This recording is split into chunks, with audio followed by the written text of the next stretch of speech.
Hey guys, Lee here. Thank you guys so much for getting ready to check out this interview that I did with the one and only Jay Bradley. I want you guys to do me a huge favor and make a mental note of what I'm getting ready to tell you guys right now because it's very important. You are going to be hearing at one point towards the end of the interview, me and Jay talk about his upcoming appearance at the Extreme Rising Black, Gold, and Extreme event that was supposed to take place at the Irish Center on Saturday, February 8th. Well, this event was actually canceled due to inclement weather and a state of emergency for Pennsylvania issued by the governor. Late Wednesday night, February 5th, going into early Thursday morning, February 6th. Now, at the time of this interview, which is going down on Thursday evening, February 6th, I didn't get word of what had went down with this event being canceled. Jay obviously had no clue what was going on. So just keep that in mind as you're hearing this interview and we get ready to talk about this event. Now, for those of you that may be hearing this news for the first time and you just so happen to purchase tickets for that Extreme Rising event coming up February 8th, well, you guys aren't screwed. The event is going to be rescheduled for Saturday, May 3rd. I repeat, the event has been rescheduled for Saturday, May 3rd. Same venue, everything is still the same. The date has just changed. Now, for those of you that purchase tickets, you will have your tickets be honored. You're good. You can just show up at that May 3rd event, no problems. Those of you that may be a little bit frustrated to the point, maybe you want a refund, you can get that. Either way, Extreme Rising has you hooked up. They will work with you. So all you got to do is just head on over to extremerising.com. One more time, head on over to extremerising.com and they have all the info that you need so that you can make sure that your tickets are honored for that new event, or if you want a refund, they got you covered. Thanks and enjoy the interview. Warning, the RCWR show with Lee Sanders is intended for a mature audience only. The following is an Infinity One Productions presentation, keeping it honest, insightful, and interactive. Covering the latest in wrestling and beyond since 2011. You're listening to the RCWR show. Now, your host, live from the nation's capital in Washington, D.C., as featured on Wrestling8.com and TNA Insider, Lee Sanders.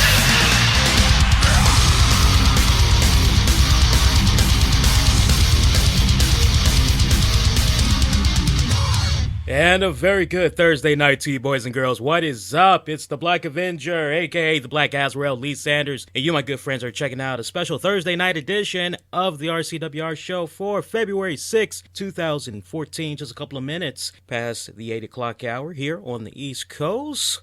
Without any further ado, let's go ahead and let's jump right into it. Been very pumped up for this all week. Our guest tonight has wrestled for many wrestling promotions, including WWE and most recently TNA Wrestling.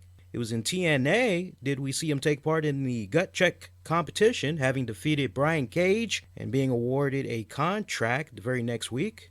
Fast forward to now, and it's exactly about 1 year later, and to the shock of many fans, I'm definitely at the top of that list, we find out that he was released by the company. But you know what, boys and girls, it's not slowing him down one little bit as he continues to wrestle for the masses. Now, you can catch him throwing it down on Ohio Valley Wrestling every Wednesday night at 9 p.m. Eastern on the Ion channel and Retro TV. Check your local listings. Or catch the stream every Thursday at ovwrestling.com. That's ovwrestling.com. You can also catch it on Blip TV. This weekend, he makes his return to the Extreme Rising promotion for their Black, Gold, and Extreme event, where he takes on the Greek god Papadon. It's a great honor to welcome back our pal, the one and only Jay Bradley. Jay, how you doing, buddy?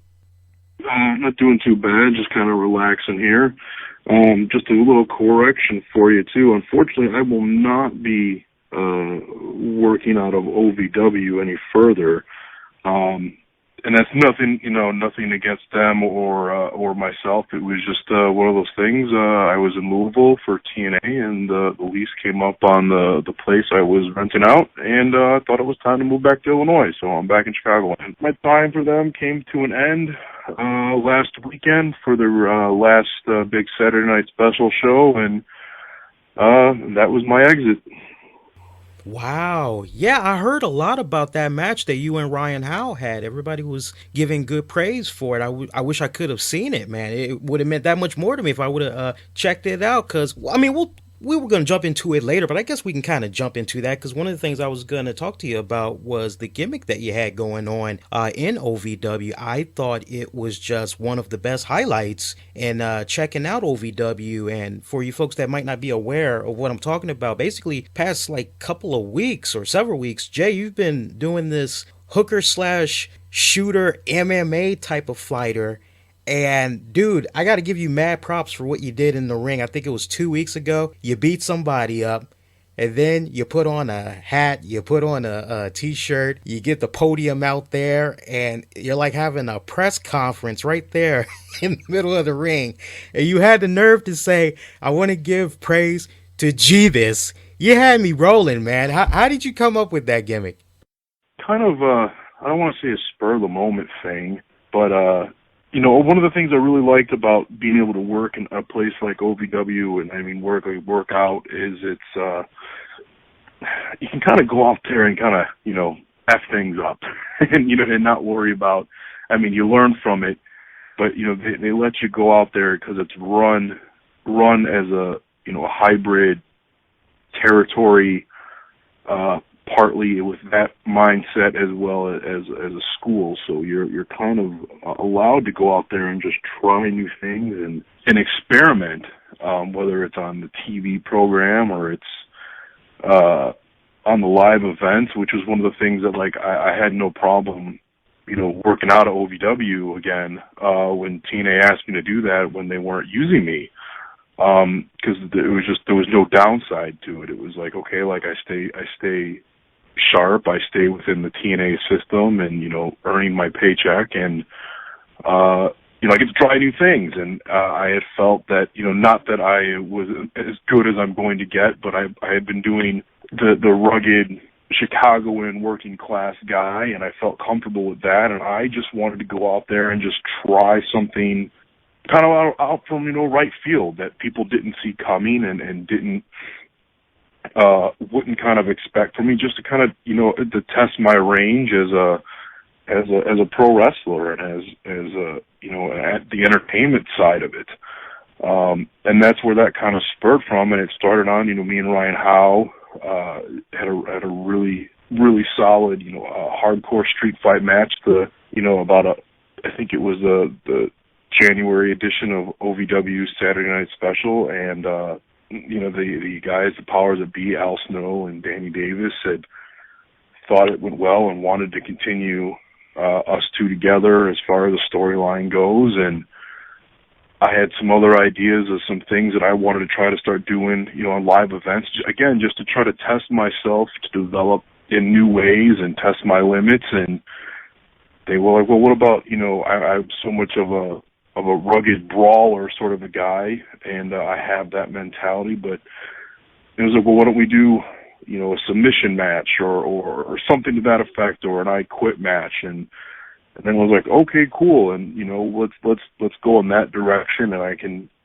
try some new things in the ring as well as far as wrestling goes. And then it just kind of started on a conversation with Al Snow, like, TNA was, signed guys like King Mo and brought guys like Tito Ortiz in and Rampage Jackson and, and they brought fighters into, the pro wrestling realm.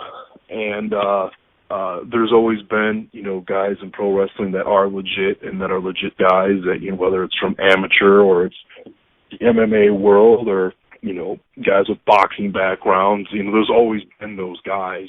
So I took a little bit from, what you see in the MMA world and, the things that happen and the personalities there that really catch your eye and how obnoxious they are or the antics that they do in and out of the ring.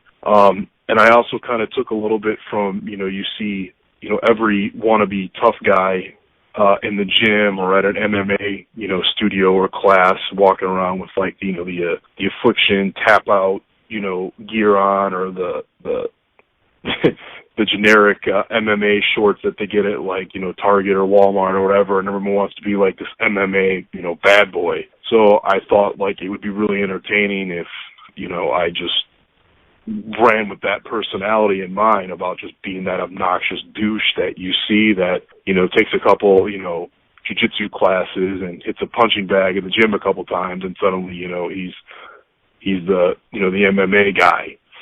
So that was kind of basically the idea with it. And, going forward, unfortunately it didn't happen, but, I had thought that, when guys like King Mo came back to OVW to work out, to get some more training in, I would get in there with him and be able to help him out, because it would just been like a natural story to tell right there. You have the legit guy, with the wannabe. But yeah, that's kind of where that kind of came from. It was a lot of fun, just weeks to week, what we were going to do. I was actually trying to at one point find someone who had some sort of mascot style bear suit, so I could announce that I was going to wrestle a bear one week on TV, because that's what all tough guys do, right? So that unfortunately didn't pan out, but it was fun. And again, the whole idea was just to do something different and kind of stretch myself as a talent.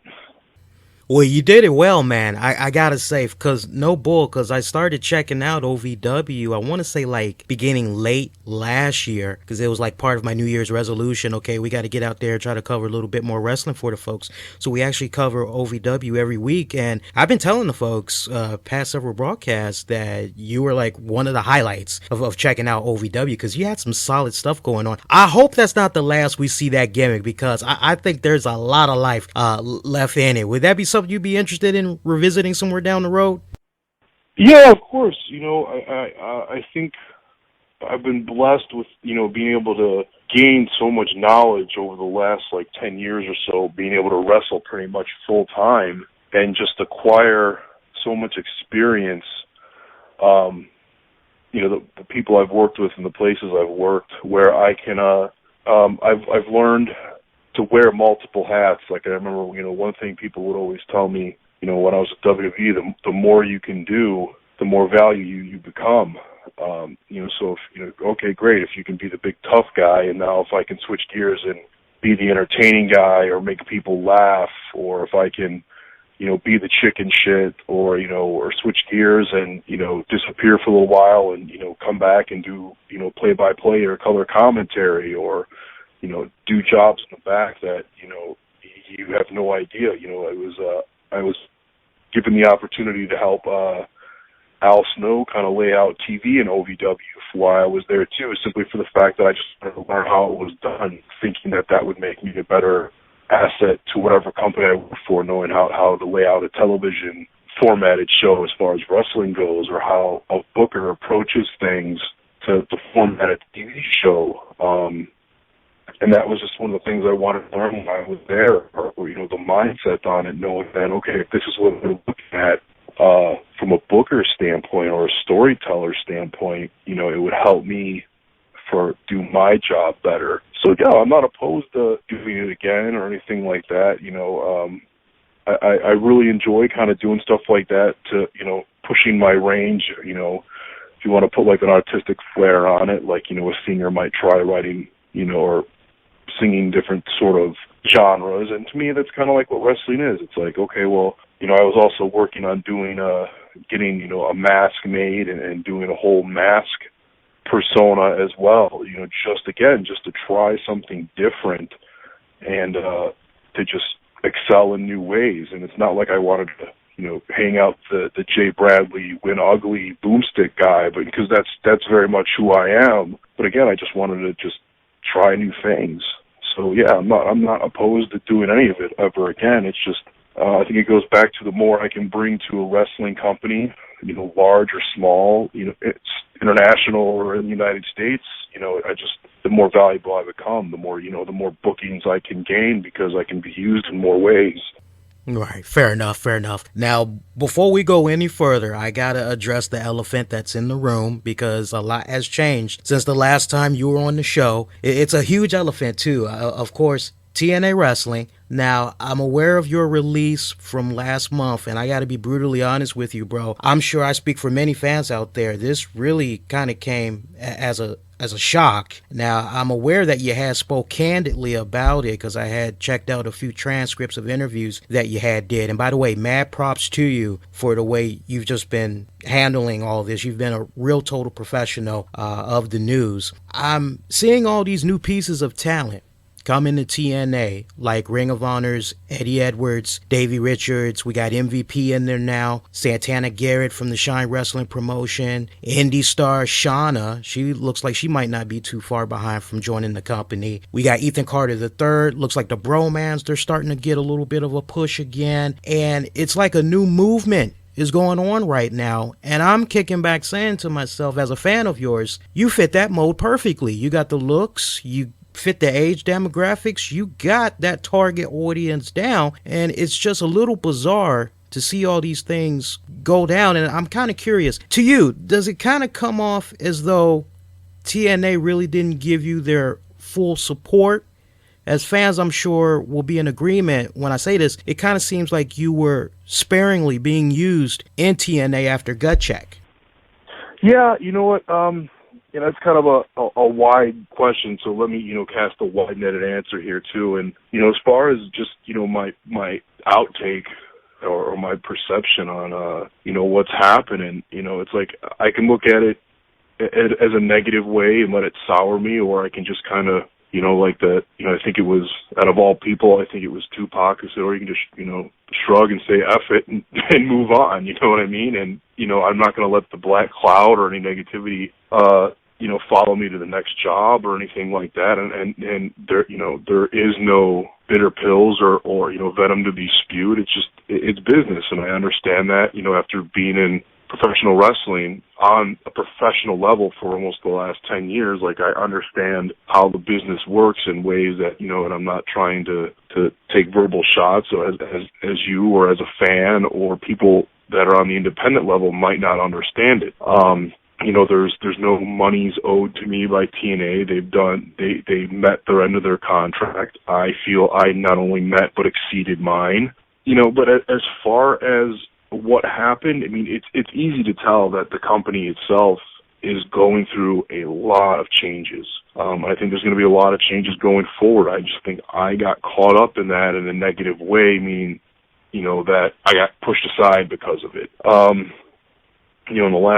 Just look at the last 6 months that they've gone through. They've had major executive changes, major leadership changes, live TV, no live TV, on the road for TV, into Orlando and back for TV. A lot of major names have left the company as far as talent goes, and you've seen a lot of new guys come in. And as far as the new names coming in, yeah, I felt that I wasn't taken advantage of.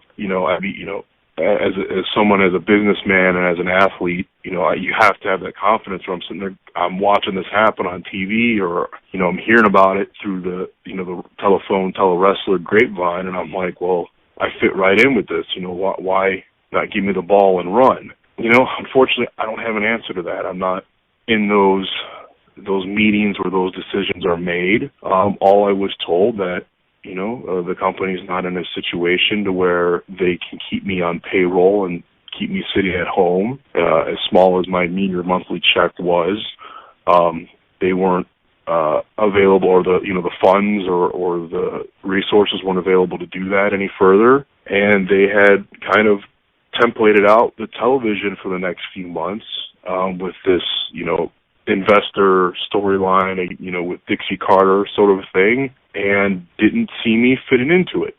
So I kind of, okay, you move on, and looks like I'll still be working in Japan on a regular basis. So I really can't be negative about it because, TNA basically paid me for a year to become a better professional wrestler and a better athlete and a better professional overall, and then pretty much just gave me to a Japanese company who pays me and treats me equally as good or better.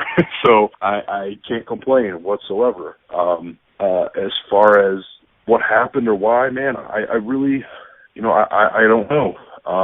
I was very adamantly and very passionately, trying to get the office's attention or the writer's attention, just, weekly calling the office, leaving messages for, the powers that be, or emailing them directly with different ideas, how to utilize myself, or ideas for myself and other people on TV, ideas for, storylines or just business in general for the company.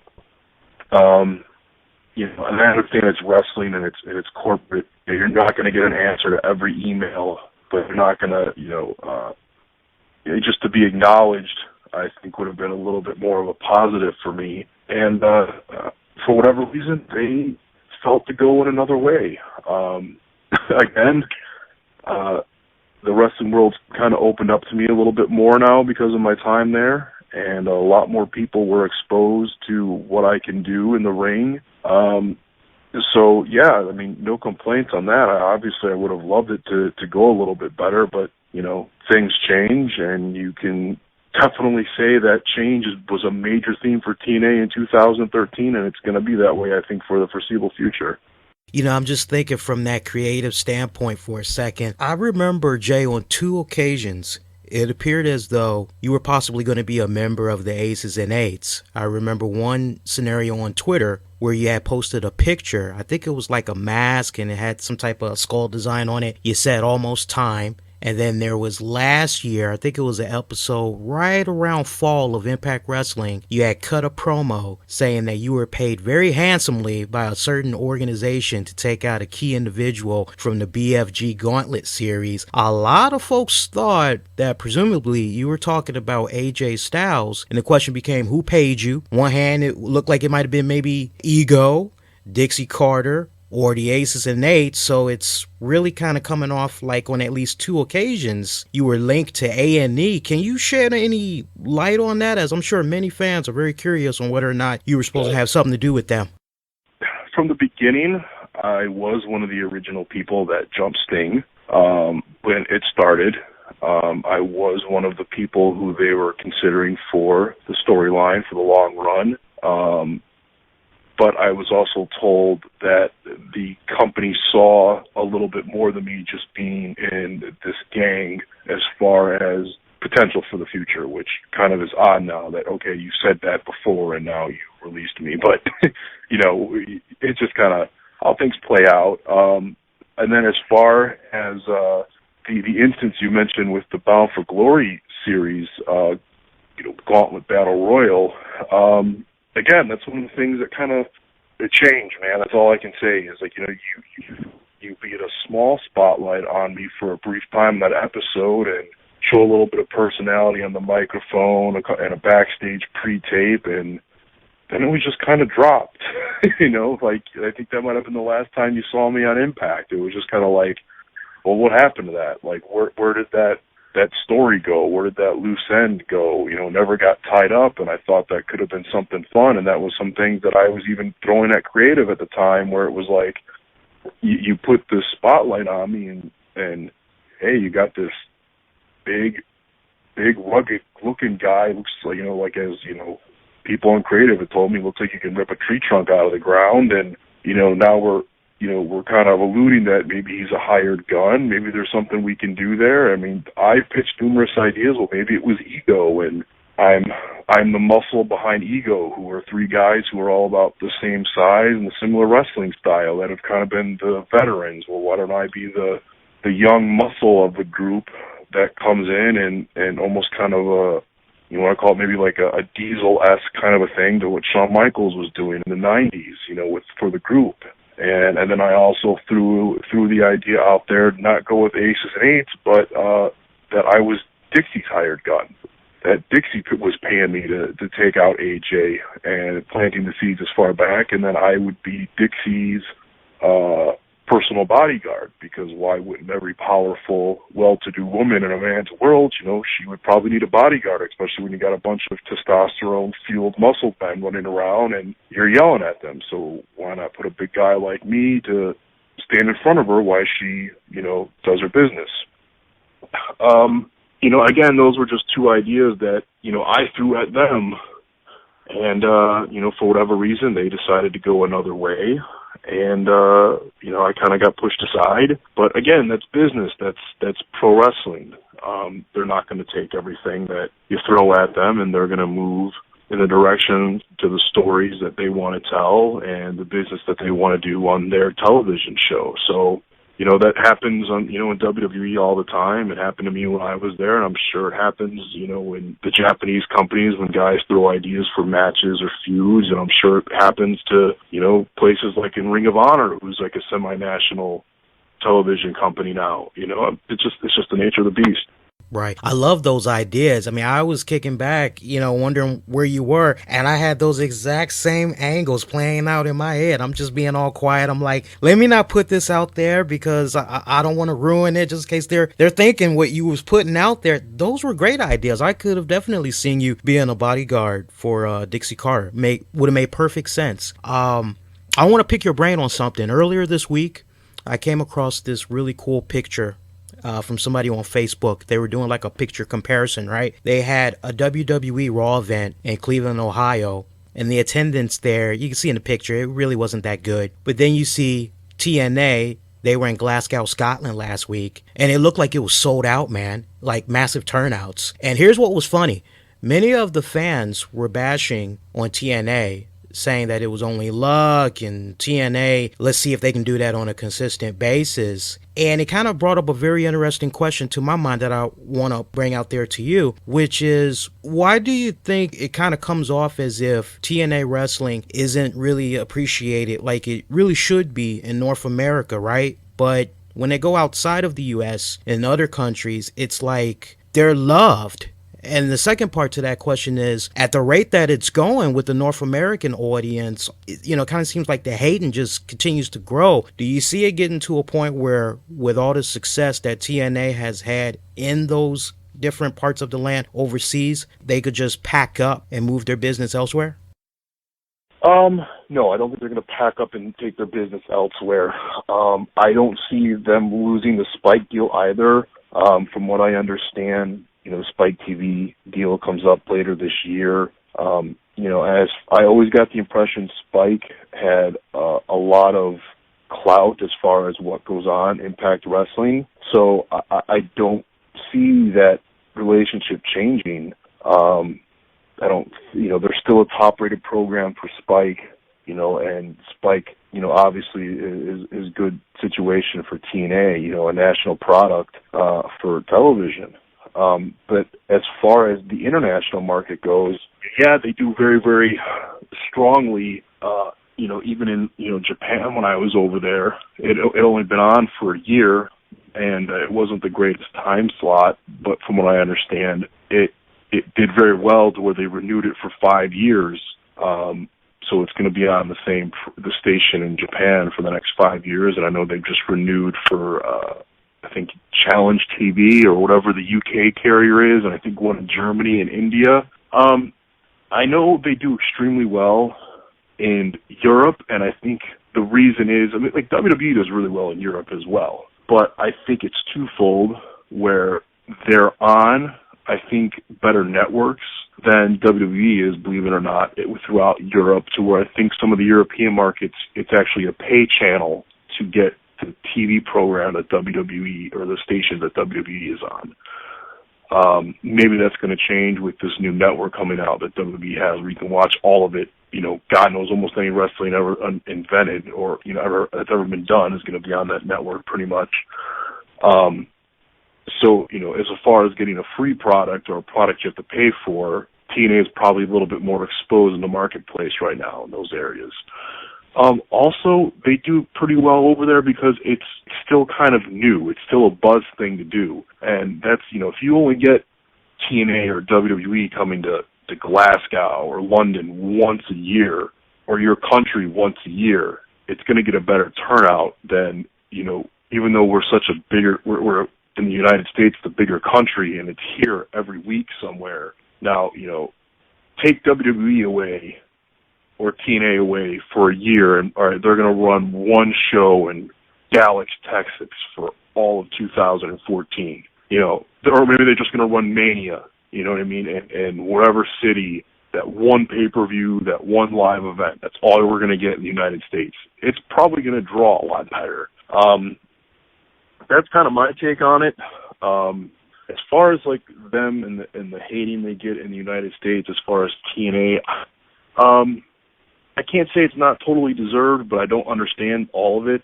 I mean, I kind of look at it as a way of, so many people are passionate about pro wrestling and they're such hardcore fans, and I think sometimes they forget that this is what they love, supposedly, as opposed to dissecting it or playing armchair booker or armchair wrestler. I kind of look at it as like, okay, if TNA goes away, all these people that you supposedly like to watch perform and wrestle don't have a place to wrestle, and there's no place where you can watch them anymore. So I don't understand why you just bury it and just degrade it so much. And I also kind of look at it as the way of, you have a second company out there that's trying new things.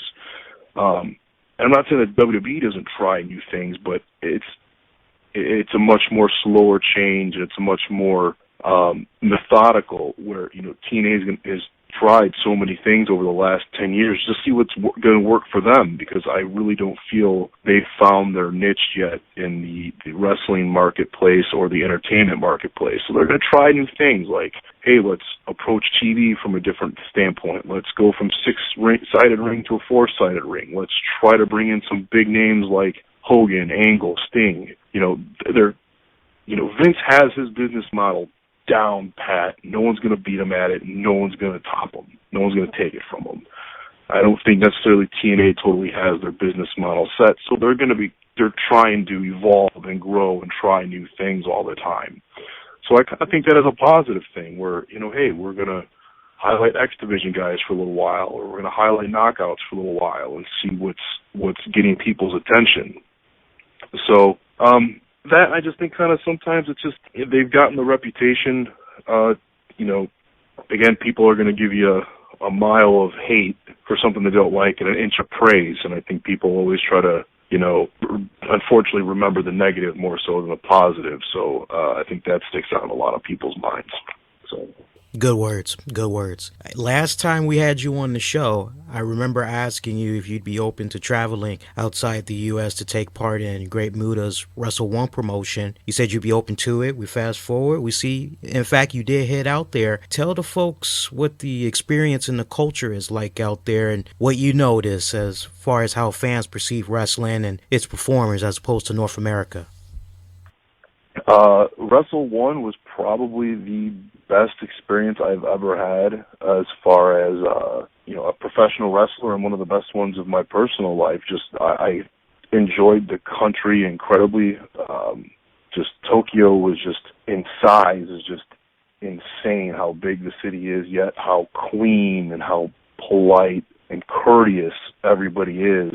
And Mr. Uchida, the company president, Muta's partner, Muta himself, just probably the two bosses I've ever had, best bosses I've had, period, in my life. Just the way, they open themselves up to the talent. They're very approachable, even with somewhat of a little bit of a language and a culture barrier, still willing to talk, still willing to do business, just very, very good individuals as people and businessmen. First-class treatment all the way, as far as, taking care of my travel expenses, my hotel, the bus, everything. It was just an awesome experience, and just being able to share locker rooms with some of these guys who are like Japanese wrestling legends, guys that have like Koji Kanemoto, who was one of the Tiger Masks and is like a light heavyweight living legend over there, and Yoshiro Takayama, and Muta himself, meeting Fujinami. I mean, it's really, really cool things that I got to experience. As far as wrestling goes over there, Muta is actually trying some different things as far as his Wrestle One company, where it's not just all straight Japanese style wrestling. He's got a girls match on every event. He's got like some lucha guys on every show. He wants Americans on every show, and then he's got, his stable or his roster of Japanese guys with their flavor, whether it's the lightweights, the heavyweights, and I've heard they're going to try to get away from the stereotypical Japanese lightweight, heavyweight division, and give it more of an American flair to where, yeah, there is some entertainment, there's some promos, there's more personalities. So I think it's going to be a good thing for them because they have, New Japan over there is doing incredible business, and but it's, and I say but it's what New Japan has done best for so many years, and that's just put on great athletic matches. So why go up against that? Why try to do that and repeat that when you can be something else and create your own niche and create your own fans by being something different? And that's really exciting for me too, where not only can I be a part of this new company in Japan, aside from the how well they treated me and how well everything went, like it's a new company, it's a new perspective. And Muda himself even was telling me when we went to dinner, he's like, so many guys today are all the same wrestling wise. They're similar size, they wrestle the same, like small guy versus small guy. Like good match, good athletic match, but so much of it's the same. He's like, I want guys like you, big guys, go out there and, be like a road warrior or be like the big power guy or be the big brawler, because people get tired of seeing, the same stuff over and over again. So I'm going to throw them a comedy guy. I'm going to throw them girls. I'm going to throw them lucha. I'm going to throw them big Americans to come in and, beat people up. And then I'm going to have my Japanese guys do the Japanese style so everybody sees some. So I think that's a very cool thing about them that they're starting to do with their business. Switching gears up a little bit, I was actually checking out some old wrestling footage of you in OVW from a couple of years back. One match in particular that jumped out at me, you teamed up with a very young Cody Runnels. I don't know if you remember this. You took on CM Punk, and I can't remember the other guy. I think it was it me and Sean Spears versus Cody and Punk? There you go. Yeah, that was it, yeah. It's been a crazy year in wrestling so far. I mean, we haven't even gotten through the first quarter yet. We got the thing with AJ Styles, we got the thing with Jeff Jarrett, and now we got this craziness going on with CM Punk. And I want to get your take on this. I mean, so many other people have chimed in on this. We finally saw a wrestling authority figure in Mick Foley talk about what's going on with Punk. I mean, we got half the folks feeling as though what Punk did, he didn't do right by his peers. He didn't do right by fans, management, and honoring his contract till it expired. But then you got the other half that say, hey, who hasn't been there, Jay? You don't like what's going on with your job. You just roll out knowing you're going to be financially okay. What's been your take on Punk's exit? My take.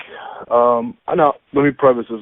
Me and Punk broke in together when we were teenagers. And there's been times in our life earlier, around the time where we were really, really close, and unfortunately we've drifted apart for whatever reason. And I haven't talked to him really other than just kind of casual hi and goodbyes over the last couple of years, and we've run into each other in Chicago and whatnot. But I 100% think there is no storyline to this. I think this is completely legit.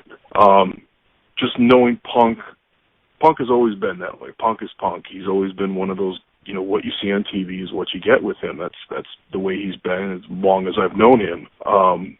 He's an extremely, extremely passionate individual. He can also be extremely stubborn and extremely hard-headed.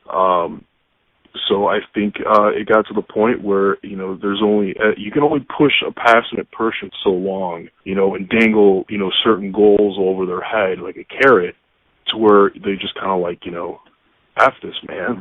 This ain't happening. I'm not happy. From what I understand that, his body has got a lot of wear and tear in it. He's been going at that level, pretty much on a regular basis, came back early for some injuries and back to the grind of 250 some days on the road. And, he's not, I don't want to say he's small, but he's not, the big over muscled, sort of an athlete, you know what I mean? So, I'm sure his joints, are feeling it. And you know what? He kind of, I don't want to say kind of, because he did. He got himself in a position financially by wrestling to where he can just throw his hands up in the air and just walk and be like, I don't need this anymore.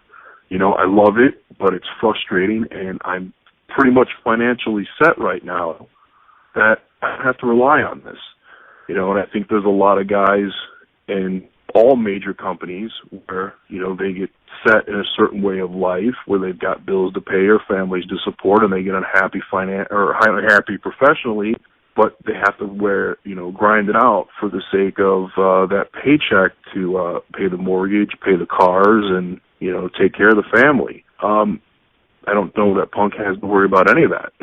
So if he was at the point where, if what he loved was suddenly making him miserable and he didn't see any change going to happen with it, and he's financially set, God bless him that he can do that, that he can just, not many guys can, you guys, maybe in different ways, but you got guys like maybe Jericho and who can kind of come and go as he pleases, and, The Rock, God with him, with Hollywood, but, or even, guys like Edge who, suddenly have to retire and are like, yeah, I'm fine. I don't have to work anymore because, and I think Punk's going to be in a similar situation to where, maybe it wasn't the best way to handle a situation. But again, I don't know. I'm not in his inner circle. I don't know what he's thinking. I don't know how he's been feeling.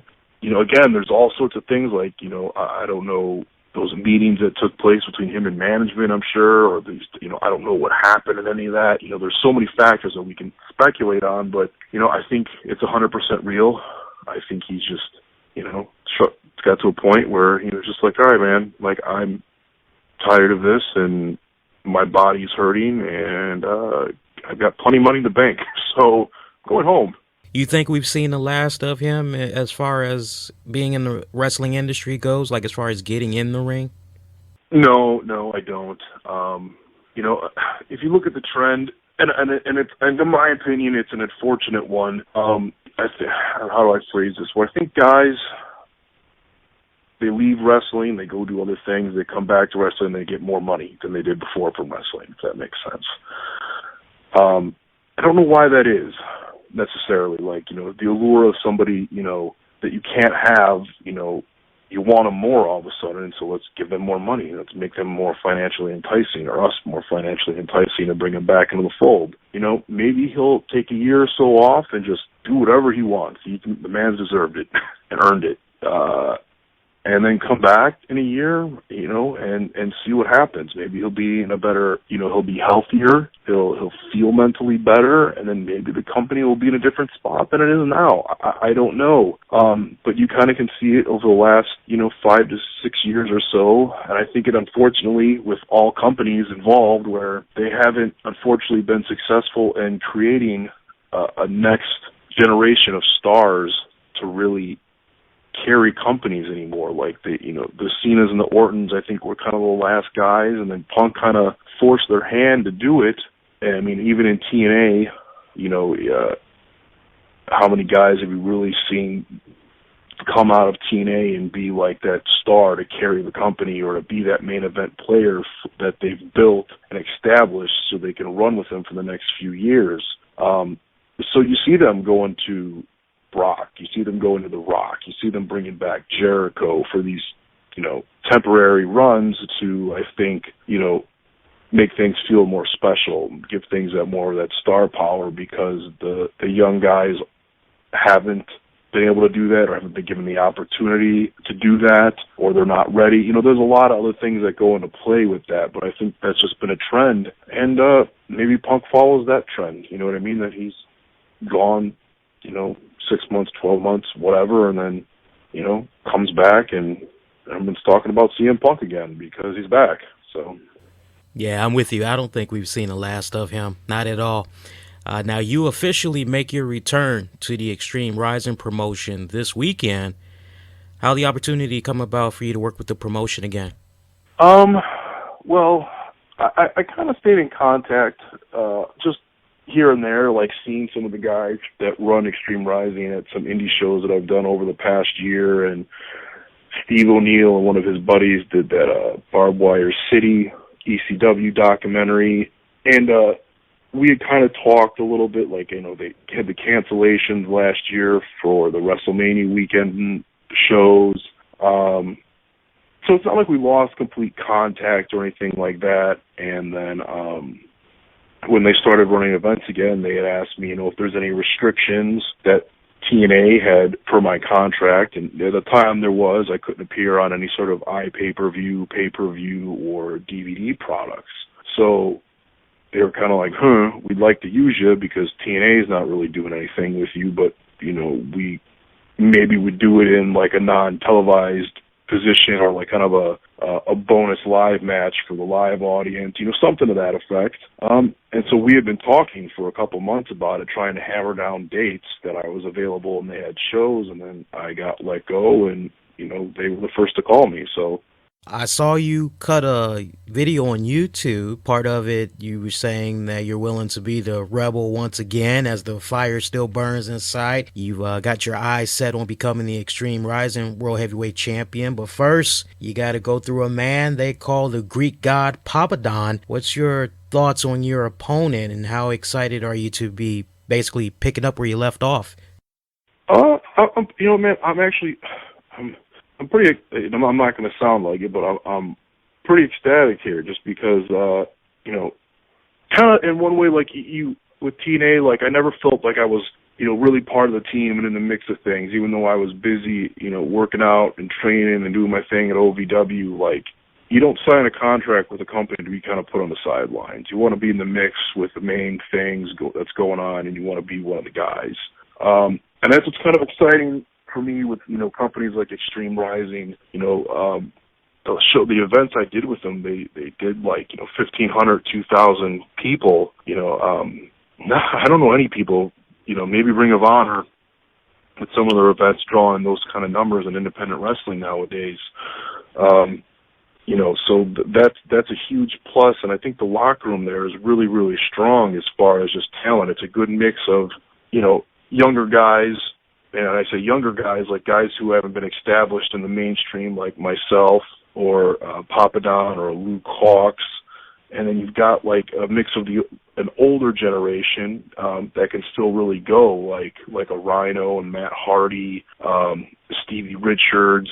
And that's a cool mix to have, because guys like that, they can still go. They still want to pass on their knowledge. They still want to have good matches and maintain their reputations, and guys like me who are hungry want to step up and show the world what we can do and get that mainstream coverage. As far as Papadon goes, he's one of those guys that's been out there for a while grinding away out of the Northeast, and he's one of those guys, I think, that if he got an opportunity somewhere to with a major company to shake some things up, or like the door was cracked, I think he'd be able to kick it open. He's really talented as far as in the ring and as far as the technical side of things go. In the few matches that I've seen with him, he's just got a good head on his shoulders. He's a quality individual. You know what I mean? Like you hear these horror stories about pro wrestlers and in the days that it used to be, and he's the exact opposite.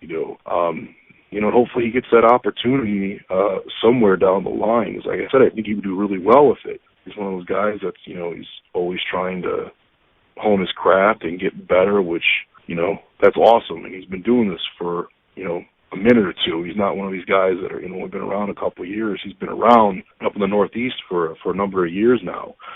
As far as, going after the title and whatnot, if that'd be great to be able to be, companies like this kind of figurehead, so to say. I kind of jokingly, was telling Danny Davis that last week at OVW, I'm like wrestling's, latest outlaw or misfit, been everywhere, been fired pretty much, so, the whole, wrestling renegade, wrestling outlaw or whatever, we were just, joking around about that last week in the office, but it's like, I kind of embrace that. It kind of fits. It's like, it's kind of like I'm one of the misfit toys there. You got some older guys, some newer guys, and maybe some guys that, TNA, like myself, didn't know what to do with, and got guys that, that have been kind of passed over by other companies or been let go, and here, we're going to show them all you guys what we can do and kind of unleash our talents and let you guys watch and see what happens. So it's exciting to me. I know that's definitely going to be an pay-per-view that a lot of folks are going to be checking out. We got to make sure we show that some love, Jay. So it's going to be you taking on Greek Papadon at Extreme Rising's Black, Gold, and Extreme. That's going to be this Saturday, February 8th. Pittsburgh, PA. You guys that want to check out that iPay-per-view event, go to extremerising.com. If you're going to be in the PA area, I do believe, and Jay, correct me if I'm wrong, but I do believe tickets are still available for those that want to go to the event, right? Yeah, I believe so. Yeah, I think there's actually, I'm pretty sure they're available at the door. I want to say there's a location called like Dimension or Dementia Comics. Sells them out of their location, and then I think it's extremerising.com or extremetickets.com can get those for you too. And what other appearances do you have coming up? And make sure you let the good folks know how to stay in contact with you for all the latest. You know what? The Extreme Rising this weekend, and I've got them as well on the 1st of March. I'm a little bit light this month just because of the fact I was supposed to be leave for Japan next week, and then my tour got moved until March. So from now until then, I've got the Extreme Rising stuff. Working on a few more dates popping up here as far as the East Coast and some stuff in the Midwest. And then I've got my Wrestle One tour. It looks like it's going to be kicking off sometime around the middle of March. That'll run through the end of the month, and we'll go from there. You know, it's been an interesting couple weeks since I've been let go. I've been in conversations with phone calls, text, emails with pretty much any major promotion you can think about right now, and that's out there. I've had some sort of contact or some sort of correspondence with. I think the next 6 months for me is going to be pretty interesting to see what kind of plays out and what opportunity comes my way, and see what I can do the best with. The best way to follow me is my Twitter, and that's just simply my wrestling name, JayBradley, PW. That's Jay Bradley PW, and we have a website getting launched here shortly in the next couple weeks, and that'll be jaybradleypw.com. I look forward to checking out that website. Bro, I want to tell you in closing as we get ready to wrap this up, man, you know, I first came across you at the Extreme Rising promotion, and I was hooked on you, man, and I was very ecstatic to see when you came to TNA Wrestling. What's that old saying, Jay? I don't want to get all biblical, but the man upstairs, the way he sets it up, when one door closes, another one opens, and it seems like that's exactly what's going on for you and your career right now. And I definitely want to tell you, I wish you nothing but the best. I'm definitely going to continue to see what all you're up to, and hopefully we can have you come on back again and share some more of your stories. Let us know what you've been up to. No, absolutely, man. I appreciate your time. Thanks for having me on. Oh, thank you. You enjoy the rest of the night. All right, take care, man. Appreciate it.